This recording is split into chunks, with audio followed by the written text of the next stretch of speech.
Bismillahirrahmanirrahim. Assalamualaikum warahmatullahi wabarakatuh. Waalaikumsalam. Alhamdulillahirabbil alamin wassalatu wassalamu ala sayyidina Muhammad wa ala alihi washabihi ajmain. Rabbi zidni ilma Allahumma anfa'ni bima 'allamtani wa 'allimni ma yanfa'uni warzuqni ilman yanfa'uni. Dipancarkan dari Jalan Masjid Silaturahim nomor 36 Kalimanggis Cibubur Bekasi, Radio Silaturahim dan Rasil TV untuk Islam yang satu. Ikhwan, akhwat yang dirahmati Allah SWT, pendengar dan juga pemirsa dimanapun saja Anda berada. Senang sekali saya Angga Aminuddin dapat kembali menemani waktu sahur Anda di Ramadan kali ini 1443 Hijriah. Semoga dalam keadaan sehat walafiat sambil menemani Anda yang sudah bersantap sahur ya di jam 3 ini, atau ibu-ibu nih yang masih menyiapkan, masih masak di dapur, tapi selalu setia mendengarkan siaran Rasil. Kali ini edisi sahur bersama tokoh, kami menghadirkan salah satu akademisi dan juga dosen beliau ya. Kalau dilihat dari pengalaman dakwahnya dan juga pengalamannya di dunia internasional, wah cukup panjang nih kalau harus saya bacakan. Kami menghadirkan salah satu akademisi dari Universitas Indonesia, Abdul Muta'ali MA, MIP, PhD. Assalamualaikum warahmatullahi wabarakatuh Pak Ustadz. Waalaikumsalam warahmatullahi wabarakatuh. Kang Angga sehat ya? Alhamdulillah sehat. Gimana? Saya manggilnya Pak Muta'ali nih ya. Boleh. Apa Ustadz Muta'ali? Muta'ali aja. Ustadz kayaknya ketinggian. Ustadz gitu. ketinggian. Khawatir nanti masuk juga dalam list yang nggak bagus itu kalau sebut Ustadz gitu. Tapi khawatir juga ya. Walaupun kalau kata Bang Dullah, saya ingat itu, Ustadz Adi Hidayat, Ustadz Abdul Somad masuk list. Apalagi saya yang 10 kali lebih lebih radikal katanya. Ya, seperti ingin menyindir. Baik, Pak Abdullah Muta'ali lahir di Karawang, Cikampek lebih tepatnya ya. Betul. Di Cikampek tahun 80. Masih muda apa sudah termasuk tua kalau begini? Mudah-mudahan masih muda Masih ya. muda tuh ya. Dan bisa memberikan Masih kontribusi muda untuk bangsa, negara dan agama. Dan saat ini beliau kesibukan sebagai wakil direktur Sekolah Kajian Strategi dan Global. Sudah selesai Global. sebetulnya di awal tahun ini. Begitu. Ya. Tapi kalau ngajar masih ya? Ngajar masih di UI. Di Pasca Sarjana? Di Pasca Sarjana, di Fakultas Pengetahuan Budaya, di FISIP. Ya. Di FISIP. Seperti biasa, Iwan Ahwat, kami akan menghadirkan cerita yang tentu saja akan memberikan inspirasi bagi Anda, karena perjalanan hidup seseorang ini bisa jadi banyak yang bisa kita ambil hikmahnya. Kita ingin berkenalan dulu sebenarnya kenapa Rasil ini menghadirkan Pak Abdul Muta'ali. Kalau dari gelarnya ada MA, MIP, PhD. Biasanya kita tuh pengen tahu cerita riwayat pendidikannya gimana nih Pak Muta'ali ini. Biasa suka jadi semangat tuh buat ibu-ibu nanti nyekolahin anaknya. Bangga Pak. Baik, terima kasih. Assalamualaikum warahmatullahi wabarakatuh. Bismillah wassalatu ala rasulillah, la hawla wa la quwata illa billah wa ba'd. Saya Al-Fakir Abdul Muta'ali. Ini bapak sebetulnya asli dari Pandeglang, jadi Kulon begitu ya. Yeah. Ibu asli dari Warung Buncit, Betawi. Gitu, tapi tinggal di Cikampek di Karawang. Malumlah kalau orang Betawi itu biasanya kalau kepepet biasanya agak menghindar ke belakang. Apakah sebuah strategi perang begitu atau kita nggak tahu. Pindahlah ke sebuah desa namanya Bakan Maja. Bakan Maja itu artinya babakan masyarakat Jakarta.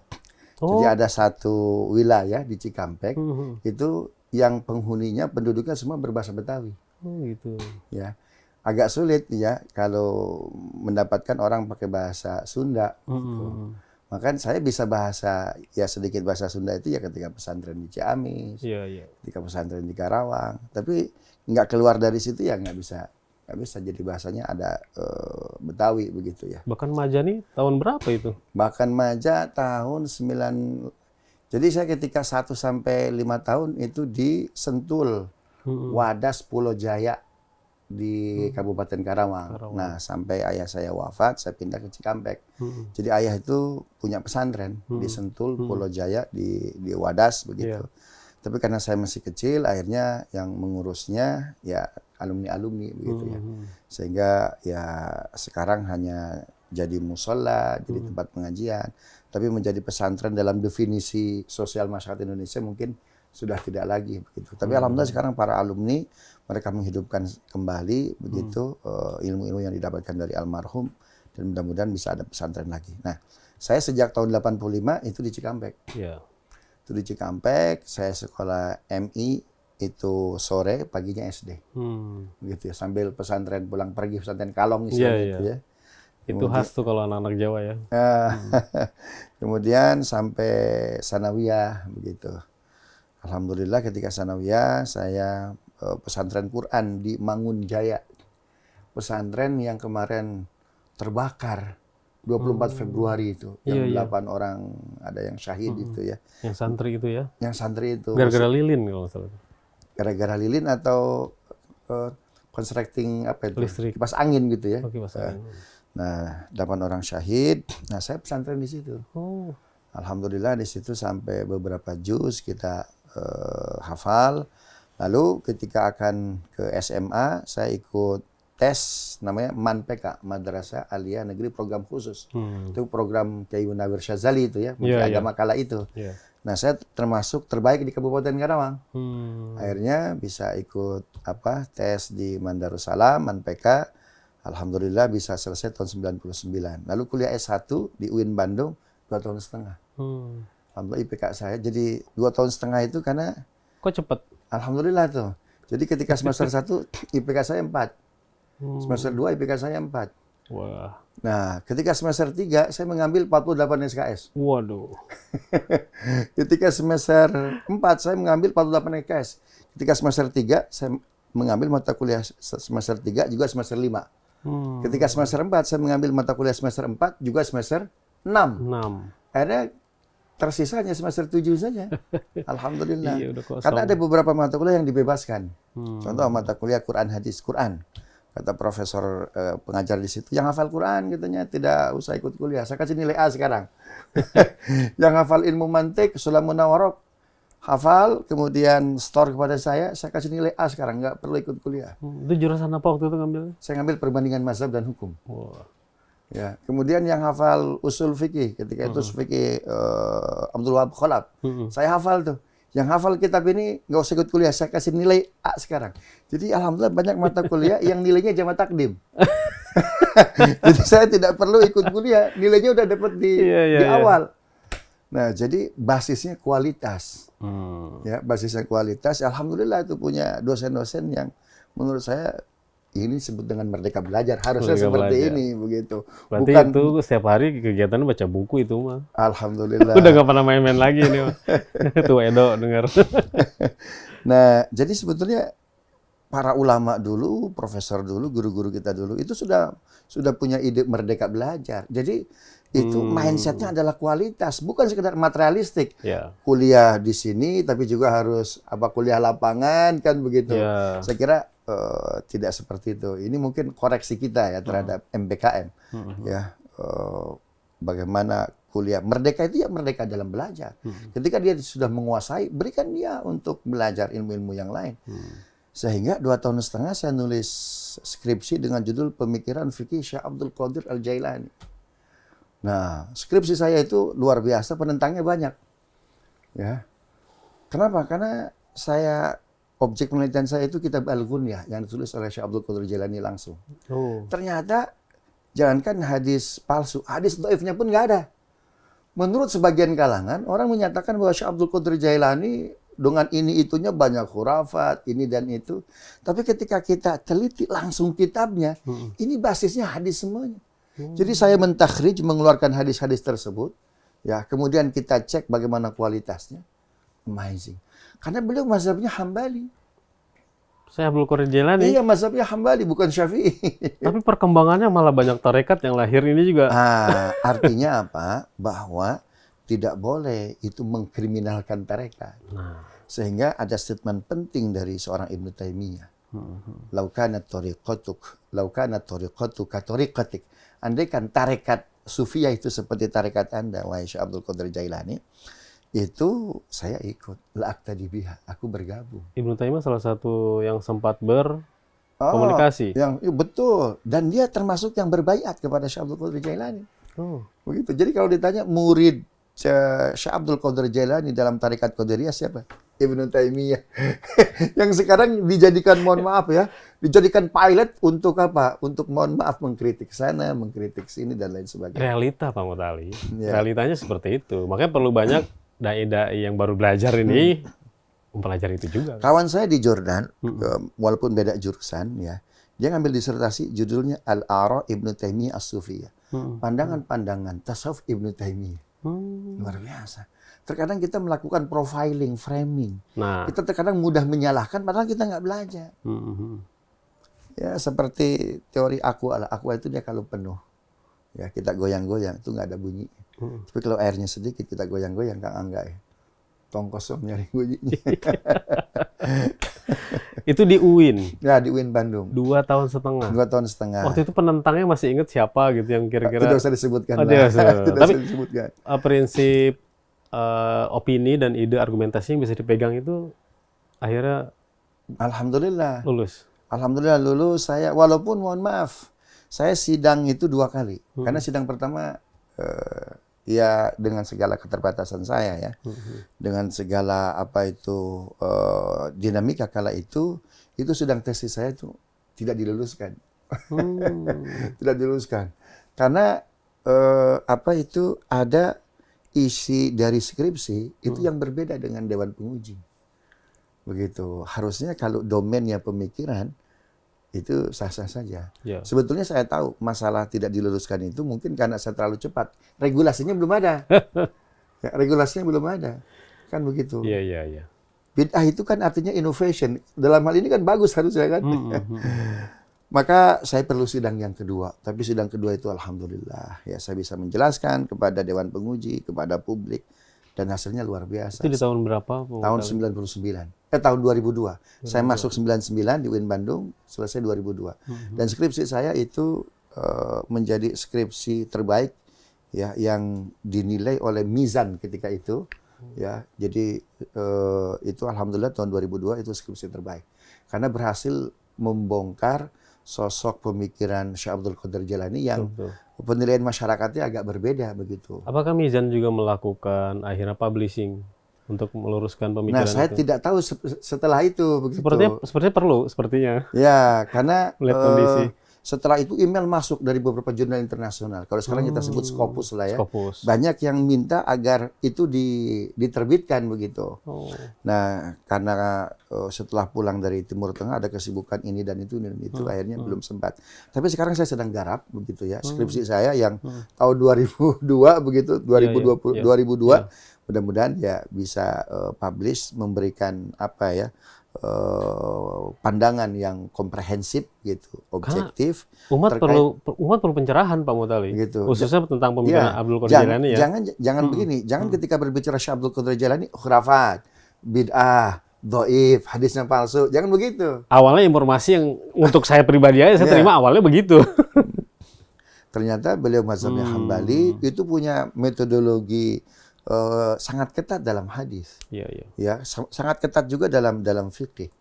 Saya kira kita mesti adil dan harus banyak pihak minta maaf nih kepada Syekh Abdul Qadir Jailani begitu ya. Kalau pandangannya seperti itu. Nah setelah itu saya dapat beasiswa untuk ngambil S2 di NU, Australian National University. 2002 langsung. Betul? 2002 langsung saya dapat beasiswa begitu dari pemerintah Australia untuk ngambil S2 di sana. Tapi ibu tidak mengizinkan. Tiba-tiba ibu saya ketika dapat beasiswa sakit. Sakit, saya bilang, "Ini kenapa?" Nggak tahu. Ya coba kita untuk belajar berbakti kepada orang tua ya. Karena kan ayah saya wafat tahun 85. Ya, saya ketika usia 5 tahun jadi nyaris ibu itu bukan hanya ibu tapi juga ayah. Begitu. Kita coba cari tahu Umi kenapa. Jadi rupanya Umi saya tidak tertarik saya ke Eropa. Saya ke Australia gitu. Memangnya kenapa Umi? Ya enggak lah, kalau mau ke Eropa nantilah doktornya atau apa itu postdoc-nya. Sekarang ke Timur Tengah aja dulu. Akhirnya alhamdulillah saya dapat untuk bisa belajar S2 ke Sudan. Ya, ke Sudan. Ke sana biaya sendiri, tapi sudah sampai di sana alhamdulillah dapat beasiswa. Begitu. Sampai di Sudan saya ngambil S2 2 kali. Jadi saya ngambil, ketika di Bandung saya ngambil perbandingan mazhab dan hukum. Ketika sampai di Sudan rupanya untuk fikih, usul fikih itu yang S2 yang buka belum ada. Itu masih masih nunggu beberapa bulan. Sedangkan visa kan itu ada expirednya. Ada batasnya, ya. Ada batasnya. Jadi terpaksa kita ambil kampus yang buka begitu. Akhirnya pragmatis akhirnya. Sehingga yang tadinya di Indonesia hukum Islam perbandingan mazhab itu dibelokkan menjadi linguistik. Jadi nggak linear. Jadi nggak linear. Iya. Tapi nggak jadi masalah. Yang penting bisa melanjutkan kuliah S2 di Sudan di Timur Tengah. Nah setelah 3 bulan ada pembukaan beasiswa ngambil usul fikih di El Nilan University. Alhamdulillah saya dapat sampai selesai. Jadi saya S2 satu dapat linguistik dari Universitas Liga Arab, gitu ya, bidang linguistik. Kemudian ngambil dari El Nilan S2 juga usul fikih. Begitu. Nah, ketika selesai S2 di El Nilan di Liga Arab, saya ngambil dapat beasiswa ya, S3 lagi di Sudan gitu. Tapi untuk linguistiknya, bukan untuk usul fikihnya karena belum ada beasiswa untuk S3 bidang usul fikih. Akhirnya pragmatis lagi sehingga saya terpaksa menjadi seorang linguis begitu. Tapi alhamdulillah ilmu pesantren jadi bisa dimanfaatkan. Gitu Alfiyah, kemudian Sulam Munawwarah, ya ilmu-ilmu kepesantrenan lah. Nah, ketika saya kuliah S2 di Sudan, saya sambil kursus bahasa Jerman di Goethe, di Khartoum. Sampai kepada level intermediate. Gitu. Lalu saya tes, ketika itu ada pembukaan di DAAD. Jadi founding pemerintah Jerman kepada masyarakat internasional yang ingin kuliah di Jerman, biasanya mereka punya punya Goethe ya, ya semacam center budayanya Jerman lah. Nah saya ikut kuliah tuh, ikut kursus bahasa Jerman, alhamdulillah sampai level intermediate. Kemudian ada pembukaan beasiswa S3 di Frankfurt. Saya ikut lolos tuh. Jerman. Jadi kuliah di Sudan begitu, tapi bisa ya sedikit-sedikit bahasa Jerman dan dapat beasiswa di Jerman. Nah ketika akan berangkat ke Jerman, ya kita akan mengajukan visa di kedutaan Jerman di Sudan. Nggak keluar visanya. Nggak keluar visanya. Kenapa? Karena bukan nggak keluar visanya. Mereka menyarankan saya harus punya deposit. Bahwa saya ke sana itu untuk kuliah, bukan untuk kerja. Nah, akhirnya saya telepon ibu saya. Ini pemerintah embassy Jerman nih mensyaratkan kita punya uang di rekening atau di bentuk deposito itu $10.000. Sekitar 100 juta kalau dirupiahkan ya. Ketika itu cukup besar. Selama biaya kuliah ya. Umi saya cuma bisa melamun saja dengar gitu. Nah, info dari ibu saya, umi saya itu sampai silaturahim ke beberapa orang kaya di Cikampek. Ya, itu nggak ada yang mau meminjamkan. Padahal cuma pinjem deposit buat naro. Iya, buat naro aja gitu. Nggak akan dipakai sama sekali. Cuma difoto bahwa ini cover depannya, kemudian angka terakhirnya. Nggak ada yang berani meminjamkan tuh. Subhanallah. Ya akhirnya saya nggak bisa jadi berangkat ke Jerman. Gitu ya. Itu tetap di Sudan. Tetap di Sudan, tapi alhamdulillah. Nah, ketika kuliah di Sudan, selesai S3, lalu saya dapat beasiswa ngambil postdoc di Cairo University. Bidang hukum internasional. Itu langsung juga? Langsung. Jadi nggak ada jeda-jeda dulu? Nggak ada jeda-jeda dulu. Jadi ya karena saya melihat kalau pulang ke Indonesia, saya ingin langsung mengabdi, bisa memberi banyak untuk khususnya ibu saya kan begitu. Itu waktu itu peluang-peluang itu emang terbuka ya, tergantung kitanya mau aktif apa enggak? Pertama saya ingin menyatakan Kang Angga ya, jadi Sudan itu negara miskin. Itu negara miskin, tapi perhatiannya kepada education, dunia pendidikan itu luar biasa. S1 untuk satu universitas namanya Africa University, International African University, itu memberi 90 beasiswa tiap tahun. S2 dia memberi 40 tiap tahun. S3 dia memberi 20. Tapi berapa yang diberikan our government kepada orang Sudan? Hanya 1 orang. Peluang itu luar biasa. Ya, peluang itu luar biasa. Nah, Sudan itu banyak memberikan beasiswa karena memang banyak negara-negara hebat semacam Brunei, kemudian Qatar, itu memberikan beasiswa kepada Sudan, khususnya memang bidang bahasa Arab dan bidang keislaman. Karena ulamanya masih murni di sana. Ya, ulamanya belum terkooptasi dengan partai-partai begitu. Iya, termasuk profesor untuk bidang Al-Quran juga kan di Sudan. Oh iya, cukup kuat. Cukup jadi rujukan untuk Timur Tengah. Ya, makanya rata-rata bidang Quran, ya kemudian bidang Islamic Finance, kemudian bidang bahasa Arab, yang di Indonesia yang gelarnya doktor di beberapa universitas, tersebar di beberapa kampus itu rata-rata dari Sudan. Karena memang bahasa Arab Sudan itu, kata orang Sudan itu, dari juna fushatuna, our dialect, our fusha, katanya begitu. Ada satu kitab judulnya Fiqhul Lughah, karya As-Sa'alabi. Itu terkait diksi-diksi kosakata fusha bahasa Arab. Itu 90% dari kosakata bahasa Sudan, Arab Sudan. Nah, tapi ada di Al-Quran juga. Ada di Al-Quran. Jadi sebetulnya sangat pas begitu yang ingin mempadalami Quran, tafsir dan lain sebagainya. Nah, itu pintu masuknya Sudan. Gitu. Lalu peluang-peluang yang lain, karena kan tadi Pak Muwatalli tahu ada nih untuk di Jerman bahkan gitu ya. Peluang-peluang itu ada sebenarnya. Oh, peluang-peluang itu luar biasa. Luar biasa. Saya ketika pulang dari Sudan, saya langsung daftar ke Kemlu dan diterima jadi diplomat begitu. Gitu. Tapi karena umi saya, waduh kalau jadi diplomat berangkat lagi dong ke luar negeri kan, diposting sini 4 tahun, 3 tahun, 4 tahun, 5 tahun. Kata ibu saya, udah di Indonesia aja. Terus harus ngabdi di mana? Ibu saya langsung nyebut nama satu kampus, UI. Nah, gitu. Gitu. Ketika itu saya daftar di UIN, ya saya nggak sebut UIN mana ya, dapat di UIN di kampus yang lain. Begitu. Saya sudah ngajar 1 tahun belum diangkat-angkat, ya. Lalu ya udah kalau gitu saya daftar aja di Kemlu lah, diterima. Gitu. Tapi ibu saya nampaknya kurang berkenan gitu, nggak usah di Kemlu lah. Akhirnya kembali lagi ke UIN, cuman nggak ada N-nya sekarang. Jadi kata ibu saya, pilih UI, kamu kuliah di UI, ngajar di UI. Saya bilang, nih bagaimana ini muta'ali jadi dosen di UI? Di UIN aja ditolak. Apalagi komodi. Apalagi komodai kan gitu, apalagi di UI. Oh nggak begitu katanya.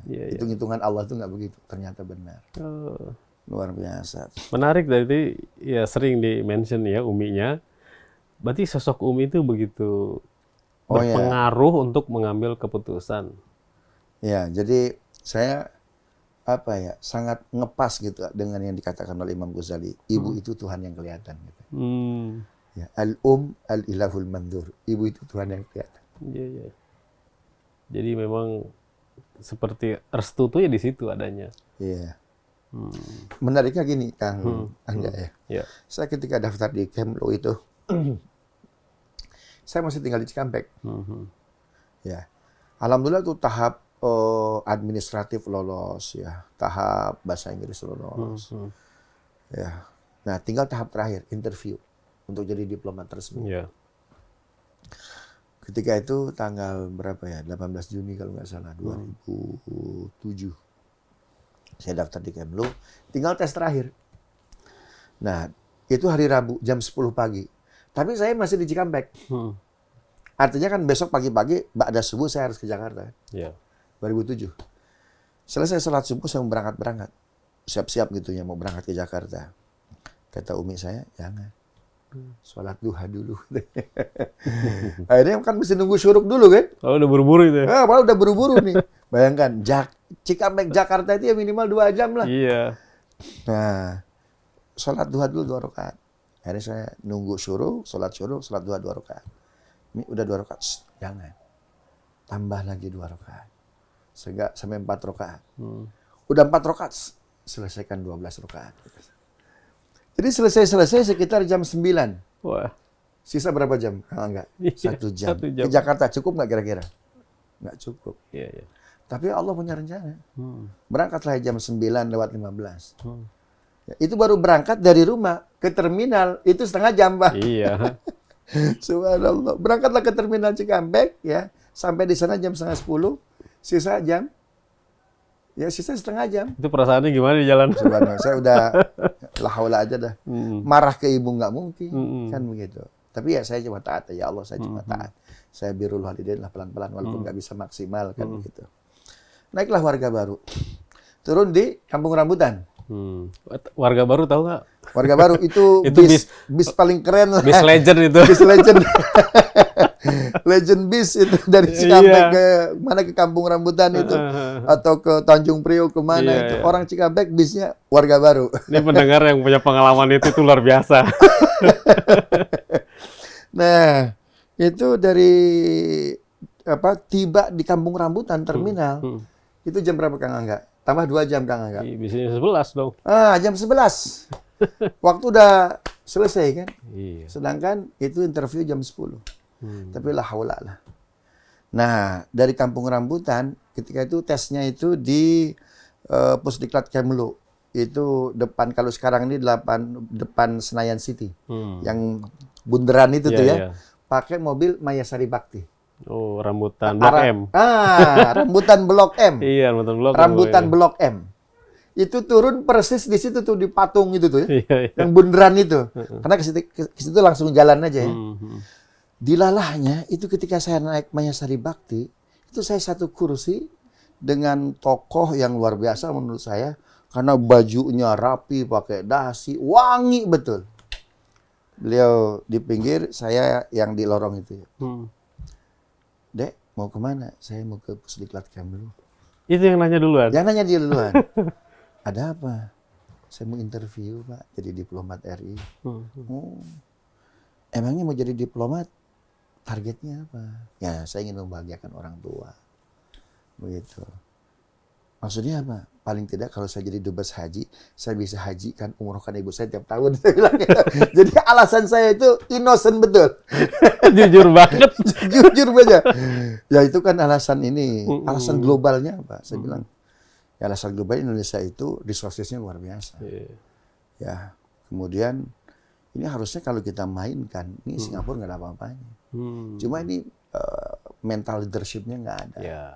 Gitu. Jadi harusnya kita ini raja ASEAN, bahkan raja Asia. Singapura aja nggak punya resources, dia bisa menentukan dunia kan begitu. Investor terbesar Republik kita kok begitu. Wah, ini bicara panjang lebar, kebangsaan, keislaman, internasional. Rupanya ketika Mayasari berhenti di bundaran patung itu, beliau turun juga. Beliau turun juga tuh. Udah ada perasaan belum tuh? Saya nggak ada perasaan apa-apa, Iya. Nah, akhirnya saya masuk, beliau masuk, kaget juga saya. Mulai. Dipanggil. Ya. Abdul Mutali, ya saya. Mohon maaf Bu, saya telat. Iya Bapak terlalu telat Pak. Jam berapa? Masa 11:30 datang? Mau diinterview jam 10, Bapak datang 11:30. Tapi tenang Pak, pengujinya juga baru datang. Jangan-jangan. Subhanallah. Akhirnya saya dipanggil masuk ke ruangan, ternyata si Bapak tadi. Luar biasa. Subhanallah. Asli, si Bapak tadi. Subhanallah. Sehingga interviewnya Pak Mutali sudah tadi di bis ya. Boleh disebut namanya? Kenapa? Beliau almarhum. Beliau almarhum. Subhanallah. Nah, lalu ketika pengumuman saya cek nama saya dari bawah, nggak ada. Karena yang terima cuma 60. Dari bawah. Yang daftar tuh ya 10.000 lebih. Kayak ribuan ya. Ribuan. Saya cek nama saya terakhir 60 nggak ada. 59 nggak ada terus. Rupanya nomor 1 Kang Angga. Subhanallah. Yang telat itu? Yang telat. Jadi. Tapi telatnya karena tadi. Ya, itu desain Allah. The power of itu, of Ummi luar biasa itu. Makanya benar kata Imam Ghazali bahwa ibu itu Tuhan yang kelihatan. Ridha Allah fi ridhal walidain. Ridha Allah ada pada ridha orang tua. Jadi yang meluluskan saya ibu saya sebetulnya. Jadi ujiannya di ibu itu. Ya, kalau kita mau pikirkan sebenarnya kan pengujinya belum datang telat dan pengujinya naik Mayasari juga. Naik Mayasari juga. Penguji bisa naik Mayasari juga. Subhanallah. Luar biasa. Yang jelas beliau juga mantan duta besar, sempat jadi duta besar RI untuk PBB. Ya bisa di-searching lah. Luar biasa. Luar biasa beliau. Kalau lagi Ramadan gini yang diingat dari Umi apa? Apa ya? Kan kita kan berebut ingin mendapatkan Lailatul Qadar. Tapi kita nggak berebut untuk mendapatkan ridho orang tua. Nah itu tuh. Bisa jadi kita rebut Lailatul Qadar, padahal mohon maaf itu masih ada barir. Ya, ada penghalang, ada gap antara kita dengan Lailatul Qadar. Yaitu apa? Ummi dor kan begitu ya, pintu ibu begitu. Iya. Kan Pak Muwatalli kan keluar negeri ya bertahun-tahun. Pasti kan sosok Umi ini waktu ketika belajar tuh diingat terus. Ya, memang ibu saya itu mungkin seorang perempuan yang luar biasa tangguh ya. Tangguh karena masalahnya luar biasa. Kemudian juga debit problematikanya juga luar biasa begitu. Jadi ada masalah-masalah yang menyangkut perdata yang luar biasa. Karena itu ya saya ingin pulang itu selesai dengan seluruh gelar akademik begitu ya. Agar bisa maksimal untuk membela orang tua begitu. Ya target saya bisa membangunkan terbaik rumah untuk ibu saya ya. Rumah dunia, rumah akhirat kan begitu. Subhanallah. Pengalaman kerjanya berarti selain di Kemenlu ya? Iya. Di Kemenlu juga di UI, bahkan ngajar. Kalau ngajar pernah di mana saja? Ngajar saya di UIN pernah, di UIN Syarif Hidayatullah Ciputat, kemudian di UNJ, kemudian di Al-Azhar. Ya sekarang karena kesibukan di UI begitu. Jadi saya baru ngajar 2 tahun itu sudah diangkat oleh rektor menjadi sekretaris umum Pusat Kajian Timur Tengah dan Islam. Gitu. Yang ketuanya tadi disebutkan oleh Kang Angga, Muhammad Lutfi Zuhdi. Oh, begitu. Pak Lutfi Zuhdi ini narasumber kita juga nih. Iya, jadi Pak Lutfi Zuhdi, beliau Direktur Timur Tengah, saya ketika itu sekjennya. Nah, kita punya gawean kala itu menyiapkan draft bagaimana ini membangun relasi UI dengan Timur Tengah. Kan melulu ketika berbicara kerjasama internasional ya dalam bentuk hibah untuk menguatkan Tridharma itu biasanya jalurnya Eropa, Amerika, Jepang dan lain sebagainya. Timur Tengah nggak pernah. Timur Tengah luar biasa. Padahal itu Raja Abdullah dia itu punya King Abdullah Chair. Jadi semacam dana hibah yang luar biasa. Raja Abdullah Saudi yang digantikan oleh Raja Salman hari ini.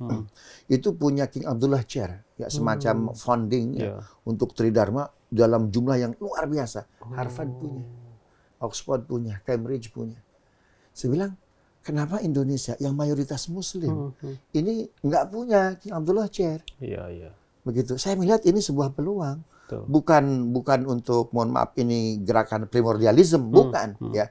Tapi paling tidak bantuan itu sangat bermanfaat lah untuk mengembangkan keilmuan, untuk mengembangkan riset dan lain sebagainya. Kenapa? Karena relasi Riyadh Jakarta lebih kuat ketimbang Riyadh Cambridge, Riyadh Oxford, Riyadh Amerika, kan begitu. Kenapa nggak kita? Apa alasannya? Yang kedua, agar kita menampilkan bahwa Indonesia ini punya kampus hebat juga loh. Ya, buktinya apa? Di Harvard ada dosen dari Indonesia. Ya, di Cambridge ada dosen dari Indonesia. Kenapa enggak Indonesianya yang diberi? Dan waktu itu belum ada universitas satupun yang afiliasi ke sana. Belum ada. Untuk kerjasama Indonesia belum ada. Nah, akhirnya saya dengan senior saya, Pak Dr. Muhammad Lutfi, kita bikin draft. Apa kira-kira ya yang bisa menjadi trigger agar UI ini bisa dibuka jalurnya untuk kerjasama dengan Raja Abdullah kala itu. Ternyata kita bicara dengan banyak pihak, termasuk dengan Profesor Alwi Shihab kala itu. Ya, kata beliau yang paling pas itu ngasih Dr. honoris causa. Itu pintu masuknya begitu. Akhirnya saya melakukan riset kecil-kecilan, buat proposal. UI akan memberikan Dr. honoris causa ke Raja Abdullah. Kira-kira bidang apa ya? Ternyata ketika kita teliti, Raja Abdullah ini luar biasa. Dia banyak menyelenggarakan interfaith dialogue. Ya, interfaith dialogue. Jadi ini kan luar biasa. Kenapa? Mohon maaf. Itu Saudi itu kan terkenal dengan monoteologisnya. Ya. Monoteologis dalam artian bukan hanya agamanya. Wahabi dengan yang luar sana. Antar Ahlus Sunnah pun itu mereka menjaga jarak kan begitu ya. Tapi Raja Abdullah ini luar biasa. Interfaith dialogue di mana? Di Madrid. Tadi saya mau nanyakan itu. Kok bisa gitu? Itu luar biasa. Itu luar biasa. Jadi Raja Abdullah itu. Jadi dia bikin interfaith dialogue di Madrid. Interfaith dialogue di Vatikan. Makanya mohon maaf ya, di sekitar Vatikan, Raja Abdullah bangun musola. Sampai ke Vatikan ya? Sampai ke Vatikan. Luar biasa. Bukan kayak itu dakwah. Betul. Dakwah kan itu harus ekspansif. Ya. Nah, ya walaupun ada hal-hal yang memang itu sangat debatable begitu ya. Nah, akhirnya kita buat Dr. honoris causa bidang apa? bidang peace. Perdamaian. Karena sebetulnya kegaduhan ini kan itu puncaknya pertama adalah kerakusan manusia. Yeah. Nah, beliau banyak memberikan sumbangan luar biasa. Ya. Akhirnya bidang apa? Peace and humanity. Cocok lah. Akhirnya kita coba melakukan komunikasi intens dengan embassy Saudi di sini, dengan Kemlu. Nah, disitulah saya merasakan begitu. Oh, ternyata untuk menjadi seorang tokoh atau bagaimana bangsa kita dilirik oleh orang lain dan kita punya agenda global semacam Palestina, itu harus punya debit komunikasi yang kuat. Betul. Ketika itulah saya komunikasi dengan embassy Saudi, dengan Kemenlu Arab Saudi. Terkadang mereka menggunakan bahasa Arab nggak mau. Pokoknya bahasa Inggris saja kan begitu. Ada semacam kegengsian. Saya bilang, nahnu na'tas bil Arabiyyah. Ketika kita tampilkan bahasa Arab yang fusha, enta fahimtal Arabiyyah katanya. Akhirnya subhanallah, kalau pakai bahasa Inggris itu 30 SKS, tapi pakai bahasa Arab 1 SKS selesai urusan. Luar biasa. Ayo proposal di luar. Proposal diterima akhirnya. Diterima. Proposal semua diterima, yang tadinya pakai bahasa Inggris, gua pakai bahasa Arab. Ternyata lebih cepat. Bahkan kita dipertemukan dengan tim Dewan Kerajaan. Tahun berapa ini Pak Mutali? 2009, 2010. Ketika rektornya Pak Gumilar. Iya. Nah, artinya bahwa komunikasi itu penting. Betul. Makanya Allah ketika nyuruh Musa untuk mendakwai Fir'aun, wa qul lahu qawlan layyina. Ya, dia Fir'aun tapi qawlan layyina.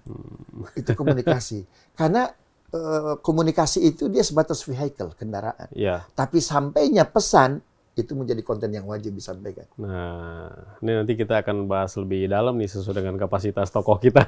Tapi kita jeda dulu Ikhwan Akhwat. Kami akan segera kembali setelah yang satu ini.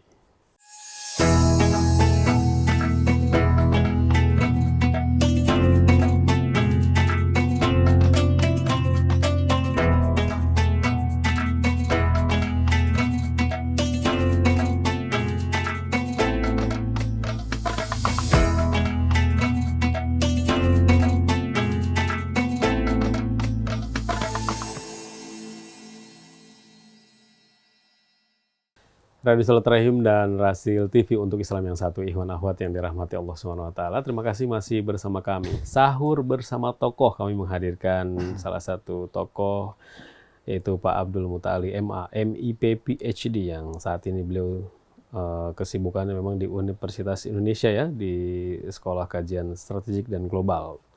Dan juga beliau juga aktif menjadi pembicara di berbagai bidang. Ada yang acara keagamaan gitu ya, acara pendidikan, khususnya pendidikannya di bidang komunikasi internasional, hukum bahkan gitu ya. Dan beliau juga mengisi banyak sekali seminar-seminar yang kaitannya dengan Timur Tengah, khususnya juga dengan Palestina juga beliau banyak mengisi. Dan saat ini kalau dari keluarga sendiri sudah punya anak berapa Pak Mutali?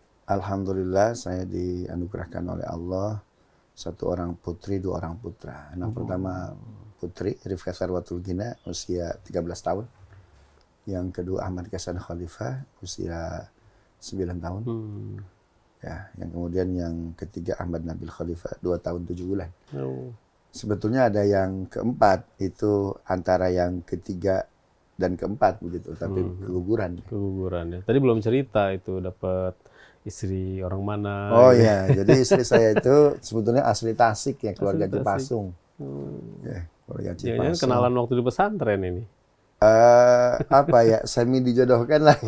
Semi dijodohkan. Ya alhamdulillah, saya santri tulen begitu ya. Kalaupun sekarang menjadi akademisi, ya anugerah dari Allah Subhanahu wa taala. Tapi saya dapat istri itu yang sebetulnya secara kubu itu 1 utara 1 selatan. Sangat beda. Iya. Istri saya itu mojang jajakan. Makanya saya ketika dijodohkan cukup kaget begitu. Banyak kawan-kawan browsing. Ya. Siapa sih istrinya Mutali? Dicek. Siapa namanya bro? Saya bilang enggak. Rupanya mereka tanya ke kawan-kawan. Siapa sih istri Mutali? Ketemulah Rin Hayati. Dicek di Google. Rupanya dapat itu. Mojang jajakan. Wow, mojang jajakan. Gimana ceritanya ini katanya santri tulen katanya. Nggak pernah lepas air wudhu. Kemudian baca Quran. kok dapat santri jajah Kak? Saya bilang, mana yang untung, mana yang diuntungkan. Saya bilang, ya apa itu, ini anugerah dari Allah. Mudah-mudahan dia tidak musibah dapat saya begitu. Bukan musibah, tapi ujian. Ujian. Nah, Yohan Ahmad, kami ini sekarang ini di kediaman beliau ya. Kalau dilihat dari ini backgroundnya buku semua ini biasa buku. Ada yang berbahasa Jerman tadi satunya.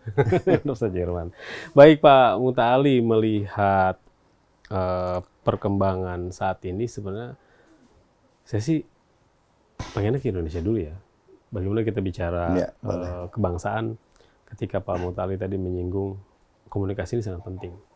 Di akhir hari ini yang banyak sekali soroti oleh publik itu adalah komunikasi sosial pembangunan yang dilakukan oleh pemerintah kaitannya dengan masyarakat. Sebenarnya apa sih yang perlu menjadi perhatian kita? Ya, saya melihat bahwa umat Islam itu bisa jadi nature dan kalau dalam penelitian kami didesain, dikotak-kotakan memang ada, tapi volumenya itu karena nature kita. Saya melihat, misalkan kita ketika berbicara tokoh tertentu, partai tertentu, itu langsung mental block. Ya. Jangan senang sama dia, jangan pilih dia, jangan gabung dia. Sebetulnya, andaikan dia partai tertentu itu bisa menjadi bagian dari sarana dakwah kita, itu luar biasa. Ya, saya pernah dekat dengan mereka, kan begitu. Saya lihat sebetulnya mereka itu menjadi seperti itu karena bahasanya nggak ada yang bisiki untuk ke masjid, nggak ada yang bisiki untuk ke Rasil, kan gitu. Nggak ada yang bisiki untuk ke Al-Fatah dan lain sebagainya, nggak ada yang bisiki.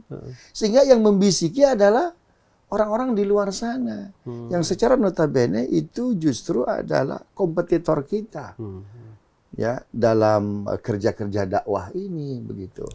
Contoh saja. Ya, ini sebetulnya ada satu tokoh itu yang luar biasa. Luar biasa dia. Kalau kita cek genealogisnya, itu dahsyat. Ibu Fatmawati, istri Pak Karno. Kurang apa Bu Fatmawati? Bapaknya ulama, dia sendiri dia ahli agama dan lain sebagainya. Ya, tapi isu Fatmawati menjadi hilang di Republik ini. Ya, fokusnya kepada bapak, bukan kepada Ibu Fatmawati.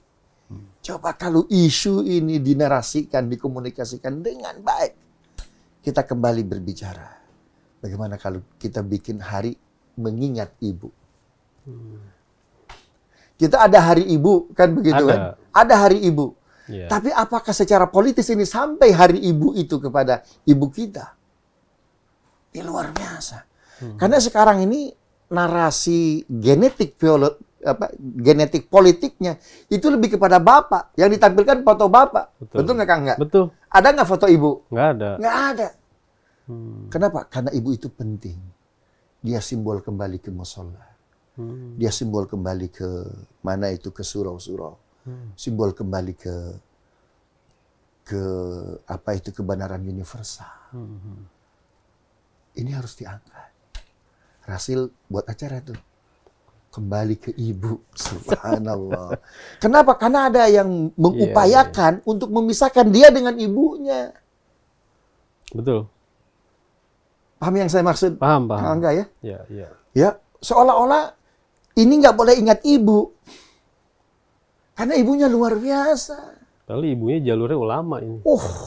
Bengkulu ya. Luar biasa dahsyat. Jalur Bengkulu. Ulama. Iya. Kita bikin acara kembali ke ibu.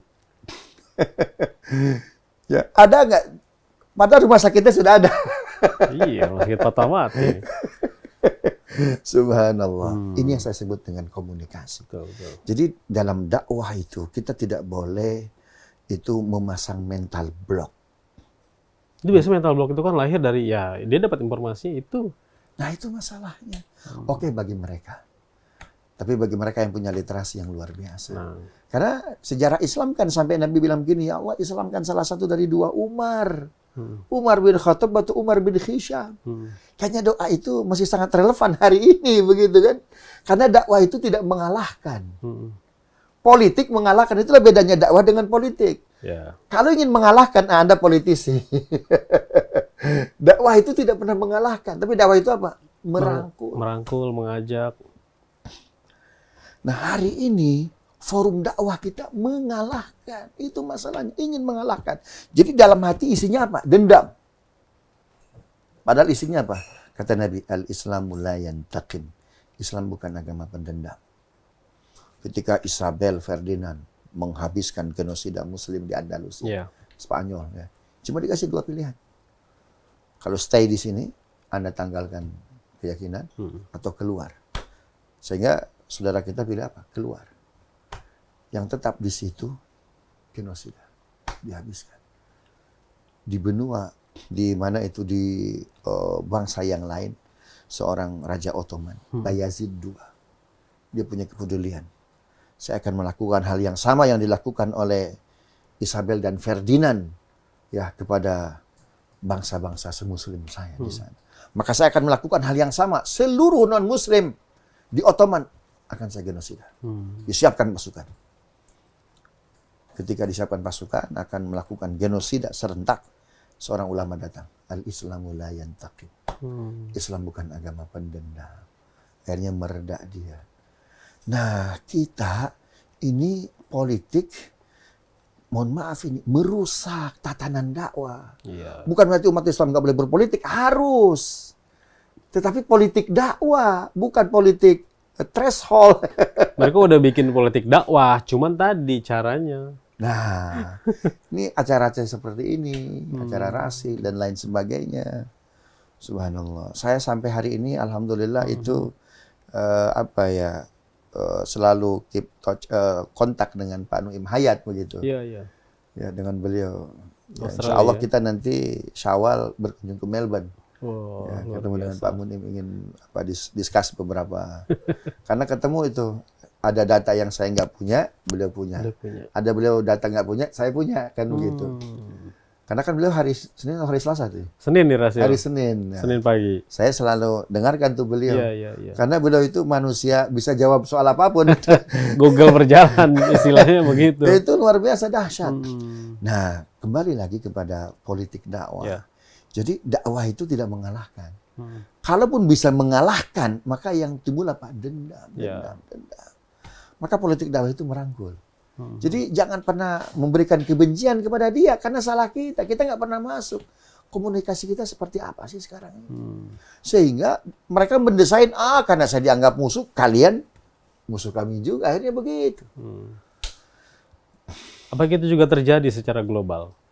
Ya, kita lihat bagaimana pertikaian di Timur Tengah itu, yang atas landasannya dendam, ditambah lagi ada sponsor dan provokator. Iya, jadilah tepuk tangan pihak ketiga, pihak keempat, begitu. Jadi Francis Fukuyama itu Kang Angga sempat menulis buku The End of Story and the Last Man. Bukan di Asian Drama ya? Hah? Ada juga yang Asian Drama ya? Bukan. Ini Francis Fukuyama. Itu buku itu ditulis momentum kejatuhan Soviet. Ya, 88 ya. Maka last man-nya adalah kapitalis. 1 tahun setelah itu buku itu dikritik oleh muridnya Samuel Huntington. Kata Samuel Huntington, teacher, Anda salah. Itu last man-nya itu bukan kapitalis. Ya, kalau last man-nya kapitalis itu masih banyak tuh negara-negara Timur Tengah yang nggak hancur. Ya, buktinya Amerika nggak bisa masuk. Ya, kenapa? Karena bodyguard-nya ada Rusia katanya. Ya, sekarang lihat kondisi hari ini. Bashar Assad kan nggak jatuh-jatuh tuh Bashar Assad tuh. Tentaranya sekuat apa sih? Ya, tapi kok nggak jatuh-jatuh dia? Husni Mubarak Mesir, luar biasa. Alutsistanya lebih dahsyat. Tapi Husni Mubarak jatuh. Apa artinya? Faktor bodyguard. Artinya apa? Bahwa sosialis belum hancur. Ya, dia dalam wajah yang baru yaitu Rusia. Kata Samuel Huntington, jangankan kapitalis, jangankan sosialis. Keduanya kalian kolaborasi, ya itu nggak akan pernah mampu untuk mengalahkan dunia ketiga. Ya, dia sebutkan tuh salah satu negara itu Indonesia katanya. Indonesia katanya dengan mana itu dengan Malaysia-nya, dengan negara-negara Timur Tengah yang lain. Itu kalau bersatu, you are nothing. Kata Huntington itu.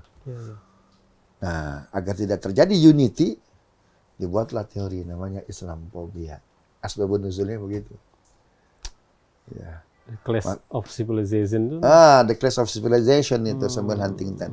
Makanya itu George Walker Bush, ya, ini George Bush Junior, dia melakukan 4 propaganda terminologi. Yeah. Pertama HAM, yang kedua teroris, kemudian yang ketiga Islamophobia, yang keempat terakhir ini nih, yang disebut dengan Great Middle East, Timur Tengah Raya.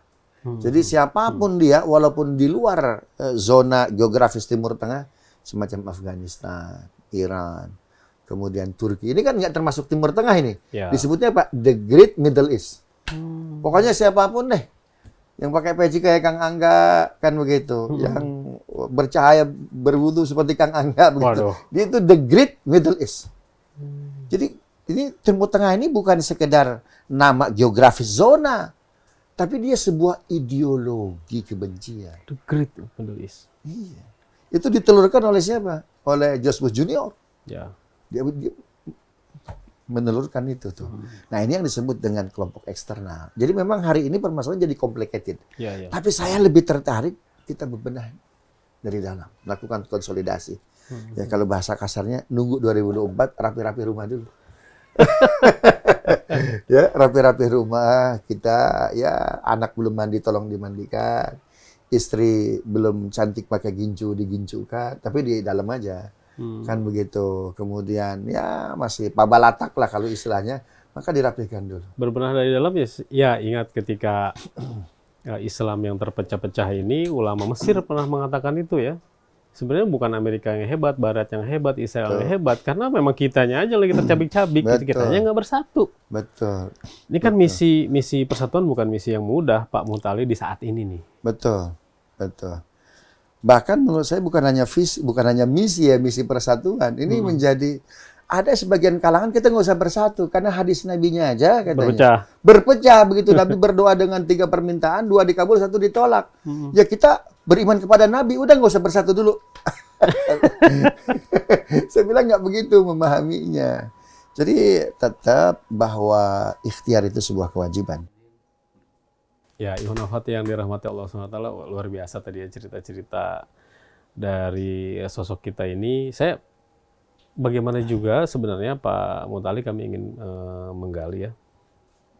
Di kondisi saat ini banyak orang yang mengira dan juga memprediksi Perang Dunia Ketiga itu akan terjadi belum, maksudnya nggak lama lagi.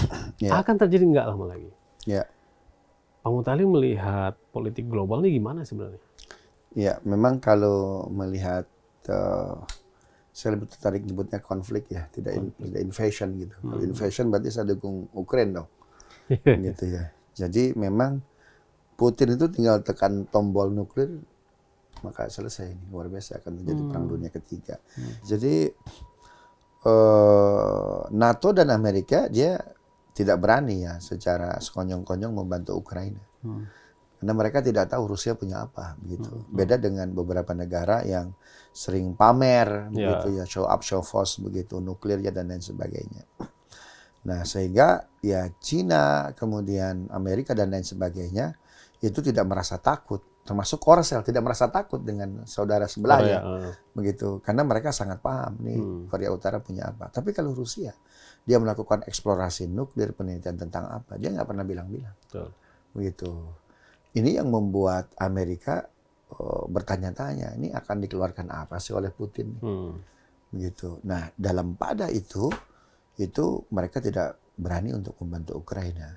Tapi yang menarik adalah 3 hari ke belakang ketika Vladimir Zelensky ditelepon oleh Naftali Bennett, Prime Ministernya Israel begitu. Anda sudah hentikan ikuti syarat dari Putin karena terlalu banyak korban yang berjatuhan. Anda punya apa sih? Kami juga nggak bisa bela. Sudah Anda rapi-rapi, beberapa peneliti tarik ke bunker dan beberapa zat kimia yang sudah kita konstruksi taruh di bunker. Ini di-announce oleh Reuters. Jadi kita tahu tali temali. Saya diminta oleh beberapa TV. Ini lewat kawat nih. Hah? Lewat kawat. terbaca oleh Reuters. Saya gimana itu tim media Istana Ukraina itu kok tidak serapih itu. Makanya menarik sekali itu jepretan Al Jazeera. Ya, ini konflik Rusia dengan Ukraina ini, ya, ini lebih kepada ketidakpiawaian, ketidakcakapan seorang presiden, katanya. Inilah akibatnya jika presiden tidak punya ability, katanya. Ini menarik sekali nih jepretan Al Jazeera ini. Nah, berat. Tadi yang saya diminta oleh beberapa TV nasional, Pak Mutali, tolong dong pengamat Timur Tengah bahas Rusia dengan Ukraina. Saya bilang jangan. Itu coupling kawan-kawan kita, ahli Eropa, saya bilang. Janganlah Timur Tengah masa bahas itu. Ternyata sekarang Naftali Bennett menelepon Zelensky.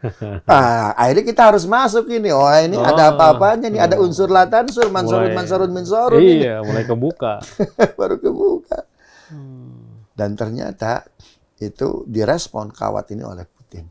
Jika Anda tidak menghentikan invasi ke Palestina, maka saya tidak akan pernah menghentikan. Kirain itu hanya statement politis ini saja. Bukan, ini serius. Ya?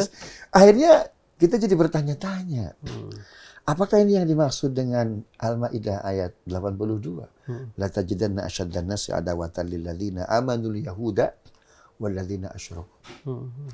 Kita akan mendapatkan, ya, orang-orang yang sangat besar permusuhannya kepada orang-orang yang beriman, yaitu al-Yahud dan orang-orang musyrik.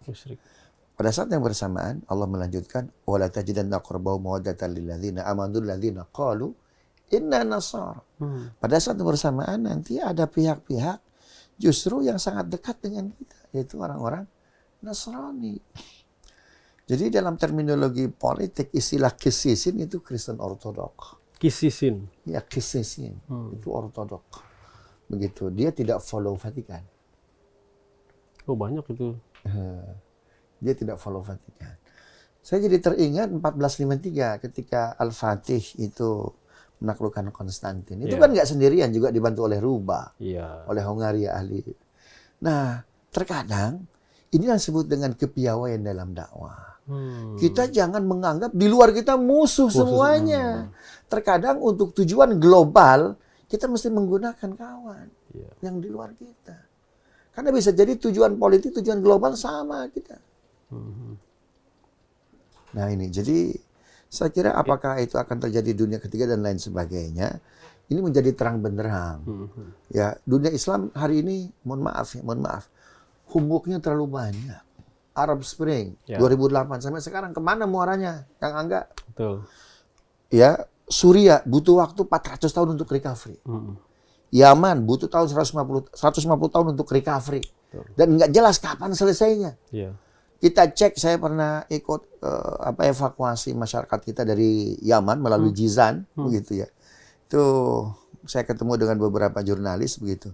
Itu bom-bom apa istilahnya ya, peluru-peluru yang digunakan ya oleh mereka yang bersengketa di Yaman. Ternyata pelurunya made in Washington and Moskow. Jadi rupanya kita ini cuma destinasi korban saja, begitu, aksi jual beli senjata dan lain sebagainya. Di dunia ini ya produsen perang tuh masih itu. Nah, jadi selama masih ada perang, produksi ini luar biasa. Stok barang masih banyak kayaknya, kan enggak. Itu masalahnya. Nah, ini ini jadi sorotan juga ketika stok barang masih banyak, konflik kan harus ada terus. Nah, itu masalahnya. Nah, maka disinilah Barat yang berbicara humanity, human right. Di mana? You are di mana? Ini what the maksud ini, HAM itu what the maksud, kan begitu. Magna Carta itu what the maksud. Saya ingat ya ketika kita mengulas konflik Timur Tengah bersama almarhum Dr. Jose Rizal ya. Pesan beliau itu umat Islam ini harus tahu siapa musuh, siapa kawan, siapa lawan, siapa kawan. Tadi kan disinggung ya, umat ini harus tahu mana kawannya gitu. Nah, musuh bersamanya ini kadang-kadang dia juga pakai orang-orang Islamnya sendiri gitu untuk dijadikan musuh kita dari dalam. Ini gimana Pak Mutalim? Selama kita menjadikan saudara satu kiblat kita musuh, maka kita akan sangat kesulitan. kasus Palestina itu ya selain masalah Israel, tapi di situ ada the great homework, yaitu faksi-faksi. Yeah. OKI itu didirikan, didesain ya 1967. Itu memang khusus menangani Palestina. Tapi dengan berjalannya waktu, nyaris ya, sejak 1970 sampai hari ini, bahkan 2015 kita sempat menjadi tuan rumah pertemuan darurat itu ya. Yeah. Yang diundang faksi X, faksi Y nggak diundang. Padahal ketika dua faksi ini bisa duduk bersama, itu 50%. Ya kemerdekaan di tangan. Yeah. Mohon maaf dengan segala debatable kita terhadap Mursi ya.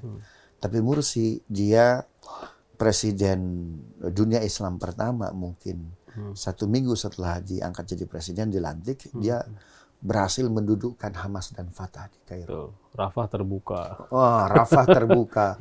Padahal membuka pintu Rafah sama dengan menembak kaki sendiri itu. Ya, karena perjanjian Camp David ya, itu kalau Rafah masih tertutup, maka kacang kedelai gratis. Ya, subsidi bahan makan pokok gratis, kesehatan juga banyak subsidinya.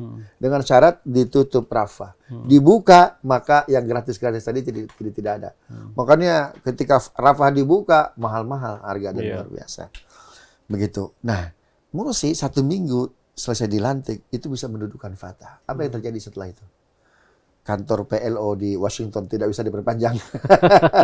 Banyak konsekuensinya. Itu konsekuensinya. Ya, artinya apa? Memang sangat complicated. Jadi perjuangan itu dia seperti minum jamu. Pahit di awalnya. Pahit dalam artian ya kita belum tentu jadi kita dapat unfollow terus. Kalau diibaratkan kita seorang penggiat media nggak akan di-follow, unfollow. Perjuangan tuh gitu. Perjuangan tuh begitu. Unfollow, pasti itu. Tapi orang minum madu kan pahit, ujungnya gimana tuh? Sembuh. Sehat, sembuh, menyehatkan. Nah, bisa jadi kita sekarang dunia masih ada, saya diwawancara oleh Rasil, tukang putu tadi jalan di waktu subuh, dia mau sahur kan begitu ya. Biasa nih, jadi luar biasa. Jadi nih. nyaman ini. Jadi jangan-jangan nyamanan kita ini karena dibayar oleh darah-darah para syuhada Palestina. Sehingga bumi ini masih berjalan terus kan begitu kan? Ya. Subhanallah, ini luar biasa saya kira. Nah, apakah akan terjadi perang dunia ketiga? Saya bilang wallahu a'lam. Tapi indikasinya memang ada. Kapanpun bisa ada. Kalau Rusia mau. Nah, dari sini kita tahu. Kalau Rusia tidak mencet tombol, dia akan memencet tombol andaikan Naftali Bennett menghentikan.